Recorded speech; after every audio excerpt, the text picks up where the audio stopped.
देखो बेटा, बात करें अगर हम लोग थ्रेशोल्ड फ्रिक्वेंसी की, तो मैंने आपको बताया था वर्क फंक्शन के बारे में। वर्क फंक्शन के अंदर मैंने आपको बताया था कि जैसे मेरे पास में कोई मेटल का सरफेस है, उस मेटल के सरफेस पर मैं ई एनर्जी के कुछ फोटोन्स जो हैं उन फोटोन्स को स्ट्राइक करवाता हूँ। स्ट्राइक करवाने पर ये जो मेटल सरफेस पे प्रेजेंट इलेक्ट्रॉन्स है ना, ये इलेक्ट्रॉन्स एक्साइट होकर निकल कर बाहर आ जाएंगे। ठीक है, तो वो minimum amount of energy photons की कितनी हो, उसे तो हमने क्या बताया था आपको, वर्क फंक्शन। अब आप लोग जानते हैं कि एनर्जी का जो फॉर्मूला होता है वो होता है E equals to h nu, जहाँ पर H जो है वो आपका कांस्टेंट है, ठीक है, प्लांक्स कांस्टेंट, और जो न्यू है वो है आपका क्या, फ्रीक्वेंसी। ठीक है, तो हम लोग ये बोलते हैं कि अगर एनर्जी बढ़ेगी तो आपका फ्रीक्वेंसी भी बढ़ेगी। आ रही मेरी बात समझ में?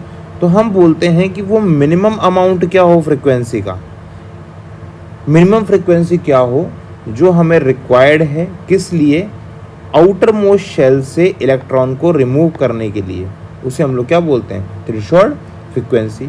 Minimum frequency required to remove outer most electron known as threshold frequency.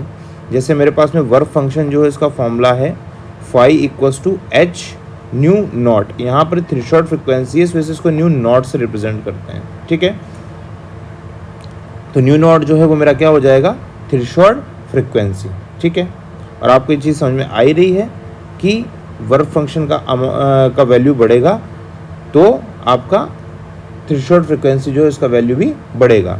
ठीक है, तो हमको मिनिमम अमाउंट ऑफ एनर्जी चाहिए किसी इलेक्ट्रॉन को मेटल सरफेस से बाहर निकालने के लिए, उसको हम लोग क्या बोलते हैं, आपका वर्क फंक्शन। ठीक है, और मिनिमम अमाउंट ऑफ फ्रीक्वेंसी क्या हो जिसका फोटोन किसी मेटल पे स्ट्राइक करने पर वो इलेक्ट्रॉन निकल कर बाहर आ जाए, उसे हम लोग क्या बोलते हैं, आपका threshold frequency. I hope so आपको ये बात जो है वो समझ में आई होगी।